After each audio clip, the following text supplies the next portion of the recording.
project for today is relieving the engine block of all the pieces that inhibit the mating up of the E153 transmission. And so that's what we're going to tackle today.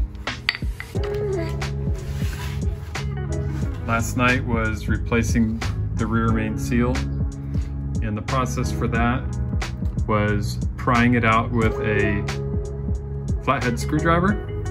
Just slid it in carefully along the bottom lid and pried it out.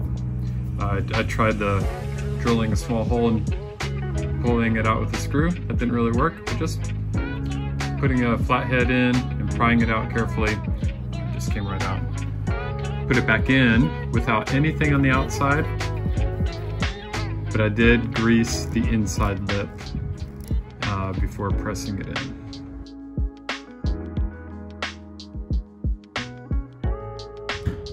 The marked sections with orange are the sections that are going to be touched. This hole is going to get threaded. This is going to get shaved down. This is going to get shaved down. This is going to get lopped off. This whole section is going to get lopped off. And then this section gets cut out all the way around to that side. Unfortunately, the 2GR imprint is going to be compromised or ground down. But my guess is that this doesn't all come out, because then there'd be an opening into the bell housing area. So we'll carefully cut that out. This job's done. All in all, it was about a 2-hour job, and actually a little easier than I expected it to be. It's actually kind of a fun job and a very satisfying step of this process. Here's what I did. We relieved a knob here, rounded this off, flattened that, took this notch out, and a knob or a block off of here.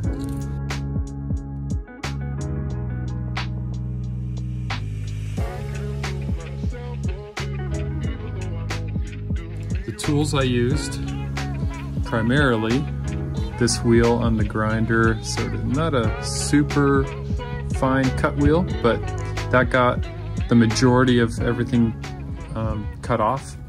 After that, I used my Dremel tool, except with this cutoff wheel first.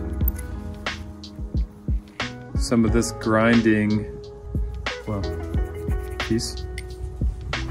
And of course, the sanding wheels, a little sandpaper, a regular file, a round file. And that's how I finished off all the cutting on the engine block itself.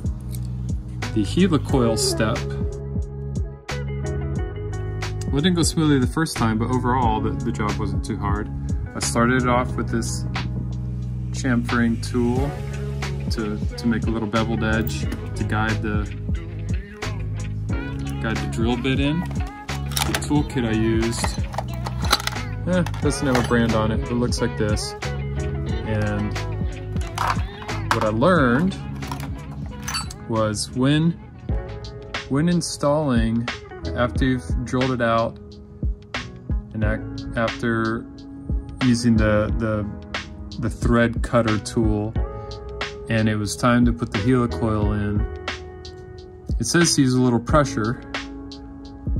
So I pushed it a little bit, but what happened is it made it jump threads. So some of the threads were every other thread, and then towards the outside it was evenly threaded. So that just wasn't going to work. I was able to pull it out with a couple sharp tools, kind of got the lip exposed, and then with needle nose pliers twisted it to relieve pressure on it, and then was able to kind of pull it out and twist it, pull it out and twist it. And then I tried again. This time, just a little bit of pressure to start it, and then using no more inward pressure, just twisted it to get the helicoil following the thread and not jumping threads on the inside. So then it worked great.